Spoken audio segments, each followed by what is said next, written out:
মুহুর্মুহু ক্ষেপণাস্ত্রের আঘাতে নরকে পরিণত হয়েছে গাজা উপত্যকা। টানা ৭০০ দিন ধরে চলমান এই বর্বরতায় বাড়ছে নিহতের সংখ্যা। শনিবার ফের গাজা সিটির তেল আল হাওয়া ও এর আশপাশের এলাকায় বিমান থেকে ক্ষেপণাস্ত্র ছুড়ে ইসরায়েল গুঁড়িয়ে দেয় আল সুশি নামে একটি বহুতল ভবন।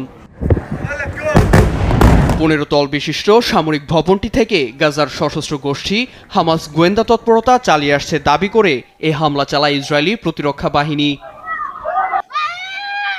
এদিকে উত্তরের খান ইউনিসে আল মুহান্দিস হলের আশপাশে অবস্থান নেয়া ইসরায়েলি সেনা ও তাদের সামরিক যান লক্ষ্য করে হামলার দাবি করে হামাসের সশস্ত্র শাখা কাশেম ব্রিগেডস। তবে যুদ্ধবিরতি অর্জনের জন্য যে কোনো শর্তে রাজি বলেও বিবৃতি দেয় গোষ্ঠীটি। এদিকে হামাসকে সরিয়ে পুরো গাজায় যুদ্ধবিরতি লক্ষ্যে কাজ করছে যুক্তরাষ্ট্র, কাতার ও মিশর, যা চলতি সপ্তাহে পেশ করবে মধ্যস্থতাকারীরা।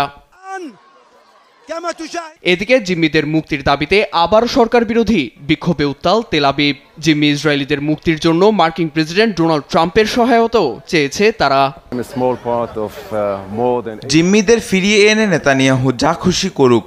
৮০% মানুষের একটাই দাবি, জীবিত বা মৃত তাদের সবাইকে আমাদের কাছে ফিরিয়ে দেয়া হোক। ৭ই অক্টোবরের পর প্রথম আমি আমার ছেলের ভিডিও দেখেছি। তার ডান চোখের ক্ষতচিহ্ন দেখে নির্বাক। আমি আমার ছেলে অ্যালনকে আবার ফিরে পেতে চাই। জনতার বিক্ষোভের মুখে নেতানিয়াহুর পদত্যাগ করা উচিত বলে মনে করেন ইসরায়েলি গোয়েন্দা সংস্থা মোসাদের সাবেক প্রধান ইয়োশি কোহেন। অন্যদিকে তেল আবিবের বিক্ষোভকে লোক দেখানো বলে আখ্যা দিয়েছেন ইসরায়েলের রাজনৈতিক বিশ্লেষক ওরি গোল্ডবার্গ। তার মতে, যারা বিক্ষোভ করছে তারাই নেতানিয়াহুর নির্দেশে গাজায় রিজার্ভ সেনার ভূমিকা পালন করবে।